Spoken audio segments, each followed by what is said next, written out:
Baik, bismillahirrahmanirrahim. Assalamualaikum warahmatullahi wabarakatuh. Perkenalkan, nama saya Roida Putri Anggarubian dari kelompok SGD 8. Kali ini saya akan menjelaskan tentang vesika urinaria dan juga uretra.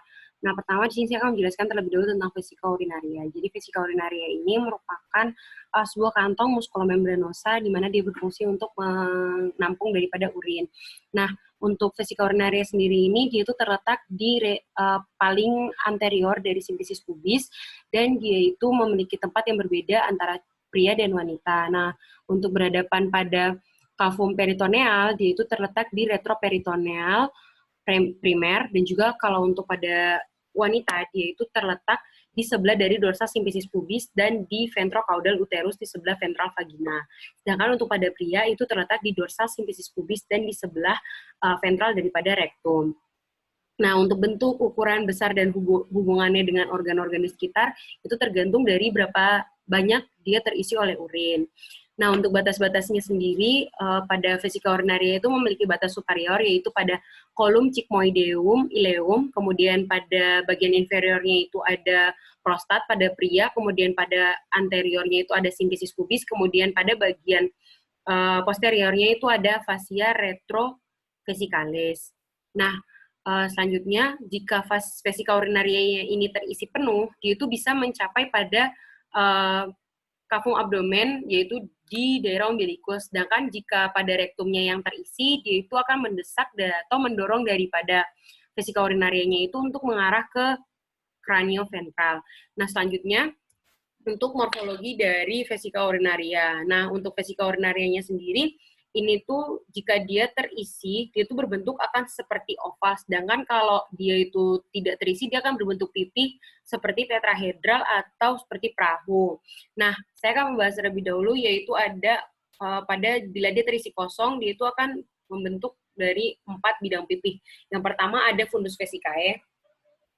Nah, fundus vesicanya ini dia tuh berbentuk seperti segitiga, dia itu akan menghadap ke bagian caudodorsal. Dia akan berhadapan dengan rektum. Nah, pada pria, dia itu akan dipisahkan oleh yang namanya fascia rectovesicalis yang meliputi vesicula seminalis dan juga ampula ductus deferens. Sedangkan kalau pada wanita, dia itu akan dipisahkan oleh yang namanya fornix posterior vagina. Nah, di bagian sini ya selanjutnya ada bagian apex atau vertex dari vesicae di bagian sini. Nah, di bagian apexnya ini dia tuh menghadap ke ventral dan dilekati oleh namanya ligamentum umbilicale medianum, atau dia itu merupakan apa ya namanya? Kalau dulunya itu adalah urakus. Nah, selanjutnya ada fascia superior. Nah, fascia superior itu kalau kita lihat dari atas. Nah, ini fascia superior. Nah, dari fascia superior ini dia berbentuk seperti segitiga juga, di mana dia itu di sebelah lateralnya tuh dibatasi oleh 2 margo, dan di bagian belakangnya itu dibatasi oleh 1 margo posterior. Nah, di sini tuh di bagian lateralnya itu terdapat fossa paravesicalis atau lekukan dari peritoneumnya di sebelah lateral. Nah, selanjutnya kalau pada fasies yang ini tuh dia kalau pada pria itu berhadapan dengan kolon sigmoid dan lengkung dari ileum, sedangkan kalau pada wanita dia berhadapan dengan corpus uteri. Nah, selanjutnya ada fasies interior. Nah, kalau pada fasies interior itu dia yang ditutupi oleh fascia endopelvica. Dia itu memiliki 2 area. Yang pertama ada area prostatika, kemudian ada fasies inferolateral.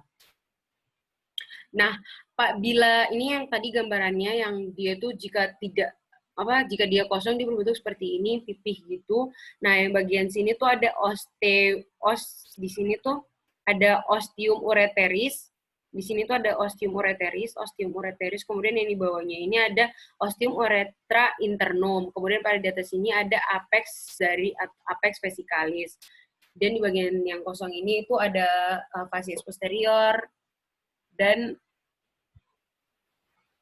superior. Oke. Selanjutnya di sini tuh ada yang tadi saya sudah jelaskan di awal, yaitu vesika urinaria jika kosong dia itu masih ada di dalam kavum pelvis. Sedangkan kalau dia itu udah terisi penuh, dia akan berbentuk oval dan dia bisa mendesak dari rongga di atasnya, yaitu bisa sampai pada umbilikus. Nah, bila vesika urinaria ini dia terisi penuh, dia itu akan berbentuk seperti oval yang tadi sudah saya jelaskan. Nah, dia itu memiliki beberapa fasies. Yang pertama ada fasies postero superior, dan dimana kalau pada fasies posto superior ini kalau pada pria itu dipisahkan dari rektum oleh exavatio recto vesikalis, dan di bagian depannya tuh menghadap pada lekung ileum yang sudah saya jelaskan tadi. Selanjutnya kalau pada wanita itu dipisahkan oleh formix anterior, vagina. Nah, selanjutnya ada fasies antero-inferior dan juga ada fasies lateralis. Nah, selanjutnya untuk ada yang untuk memfiksasi daripada vesika urinaria, yaitu ada tiga. Yang pertama ada ligamentum puboprostaticum lateral, kemudian ada ligamentum puboprostaticum mediale. Kalau pada wanita itu ada ligamentum pubovesicalis. Nanti dia itu akan bersama dengan membrana perinei dan musculi yang berkaitan dengan musculus levator ani dan tulang pubis. Dia yang akan membantu dari menyangga dari vesika ini. Dan yang terakhir ada ligamentum lateralis atau ligamentum rectovesicalis, yang pada pria nantinya tuh dia akan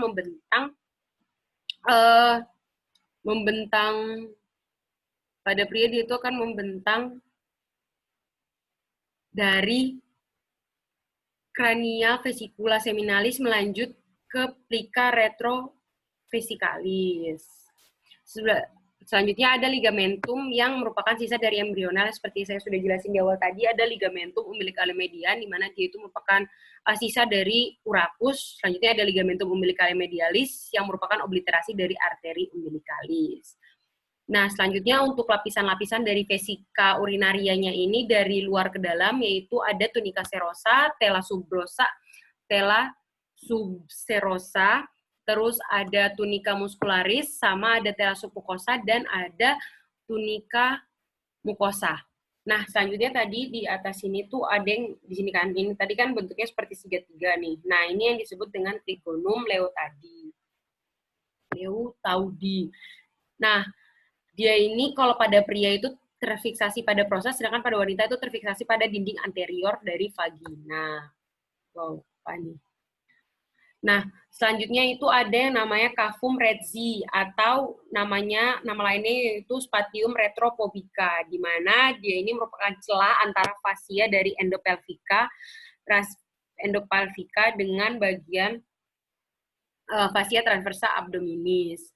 Nah, di sini cavum redzi-nya itu terisi oleh jaringan lemak, terus ada jaringan ikat longgar sama plexus venosus. Nah, untuk vaskularisasi dari vesika urinaria, untuk dari arteri, dia itu ada di bagian kranialnya itu diperdarahi oleh 2 atau 3 dari arteri vesikalis superior, cabang dari arteri umbilicalis, kemudian di bagian kaudal dan cervix itu diperdarahi oleh arteri vesikalis inferior. Pada wanita itu dapat tambahan dari arteri vaginalis. Terus kalau pada bagian fundusnya itu dia pada pria oleh arteri deferentialis,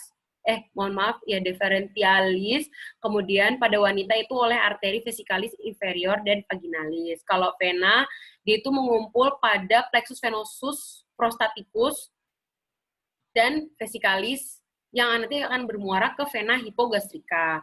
Nah, selanjutnya untuk inervasi dari vesika urinarianya itu, dia itu ada dapat dari serabut saraf simpatik sama parasimpatik. Nah, kalau saraf simpatik itu dia dari segmen torakal 2, segmen torakal 11 sampai lumbal 2, sedangkan kalau pada yang parasimpatik dia itu dari segmen nervus planicus pelvicus, segmen sakral ke 2 sampai 4.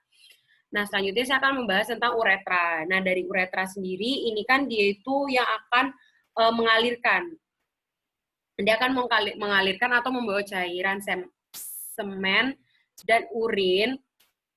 Kalau pada pria itu, nanti dia itu akan melewati dari prostat dan juga penis. Nah, untuk perbedaan yang signifikan antara pria dan wanita, yaitu pada panjangnya. Kalau pada pria itu dia sangat panjang, yaitu sekitar 20-25 cm. Sedangkan kalau pada wanita itu dia hanya 3-5 cm. Nah, di sini saya akan membahas dulu dari pars-parsnya. Yang pertama ada pars yang namanya pars preprostatika, yaitu dia mulai dari basis uretra sampai ke bagian prostat, bagian atas dari prostat. Dia ini panjangnya sekitar 1 cm, kemudian dia itu akan berlanjut ke pars yang namanya pars prostatika, di mana dia ini dikelilingi oleh prostat, kemudian di tengahnya di sini ada plika longitudinal yang namanya crista uretralis.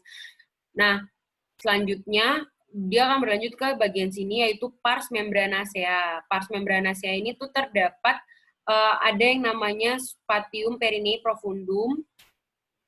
Yaps, ada yang namanya glandula bulbo, iya kan? Glandula bulbouretralis. Nah, selanjutnya, kalau di sini tuh kan ada glandula bulbouretralis. Nah, dia ini tuh rawan terjadi robek gitu loh pada saat kateterisasi. Nah, selanjutnya ini akan masuk ke pars spongiosal atau yang paling panjang nih. Dia tuh panjangnya 15 cm, di mana dia itu akan saluran ini merupakan tempat bermuaranya dari ductus glandula bulbouretralis. Nah, glandula uretralis ini dia itu akan bermuara pada lacunae uretralis atau Morgagni dan muara dari glandula uretralis yang litre. Nah, selanjutnya dia itu akan menuju ke bagian pangkal penis yang dia tuh akan kayak bengkak kayak jembeng gitu. Nah, di ujung penisnya membentuk dari yang namanya fossa naviculare. Untuk vaskularisasinya.